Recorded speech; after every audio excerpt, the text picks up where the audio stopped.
ॐ श्रीं ह्रीं क्लीं ग्लौं गं गणपतये नमः वरवरद सर्वजनं मे वशमानय स्वाहा ॐ ऐं ह्रीं श्रीं श्रीमात्रे नमः शिवशक्त्यैकरूपिण्ये ॐ नमः शिवाय ॐ श्रीगुरुभ्यो नमः गिरिजल्लवेणुगोपालदत्तात्रेय नमः ॐ श्रीकृष्णाय नमो नारायणाय सप्तश्लोकी भगवद्गीता ओमित्येकाक्षरं ब्रह्म व्याहरन् मामनुस्मरन् यः प्रयाति त्यजन् देहं स याति परमां गतिं स्नाने स्थाने वृषिकेश तव प्रकीर्त्या जगत्प्रहृष्यत्यनुरज्यते च स्थाने वृषिकेश तव प्रकीर्त्या जगत्प्रहृष्यत्यनुरज्यते च रक्षांसि भीतानि दिशो द्रवन्ति सर्वे नमस्यन्ति च सिद्धसङ्घाः सर्वतः पाणिपादं तत्सर्वतोक्षिशिरोमुखं सर्वतः श्रुतिमल्लोके सर्वमावृत्य तिष्ठति कविं पुराणमनुशासिता रमणवत्समनुशासितारम् अवतारमनोरणीयां समनुस्मरेद्यः अर्वस्य दातारमचिन्त्यरूप आदित्यवर्णं तमसः परस्तात् ऊर्ध्वमूलमदस्याकमश्रद्धं प्राहुरव्ययम् छन्दांसि यस्य वर्णानि यस्त्वं वेद स वेदवित् सर्वस्य चाहं हृदि सन्निविष्टो मत्तः स्मृतिर्ज्ञानमपोहनं च वेदैश्च सर्वैरहमेव वेद्यो वेदान्तकृद्वेदविदेव चाहं मन्मना भव मद्भक्तो मद्याजी मां नमस्कुरु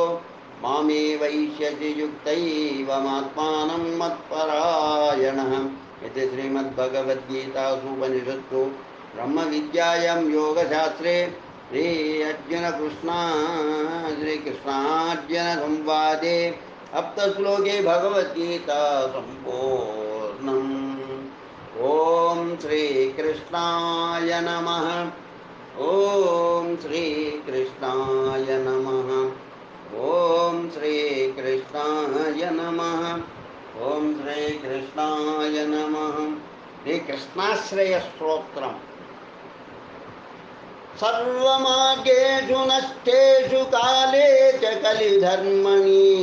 पाषण्डप्रचुरे लोके कृष्ण एव गतिर्मम सर्वमार्गेषु नष्टेषु काले च कलिधर्मणि पाषण्डप्रचुरे लोके कृष्ण एव गतिर्मम म्लेच्छाक्रान्तेषु देशेषु पापैकनिलयेषु च सत्पीडाव्यग्रलोकेषु कृष्ण एव गतिर्मम गङ्गादितीर्थवर्येषु दुष्टैरेवावृतेष्विह तिरोहितादिदेदैवेषु कृष्ण एव गतिर्मम अहङ्कारविमूढेषु सत्सु पापानुवर्तिषु लाभपूजार्धयज्ञेषु कृष्ण एव गतिर्मम अपरिज्ञाननष्टेषु मन्त्रेषु व्रतयोगिषु तिरोहितार्धदैवेषु कृष्ण एव गतिर्मम नानावादविनष्टेषु सर्वकर्मव्रतादिषु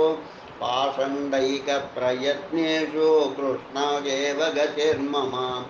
अजामिलादिदोषाणां नाशकोऽनुभवे स्थितः ज्ञापिता किल माहात्म्या कृष्ण एव गतिर्मम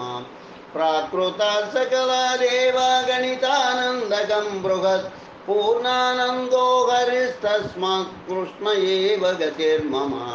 विवेकधैर्यभक्त्यादिरहितस्य विशेषतः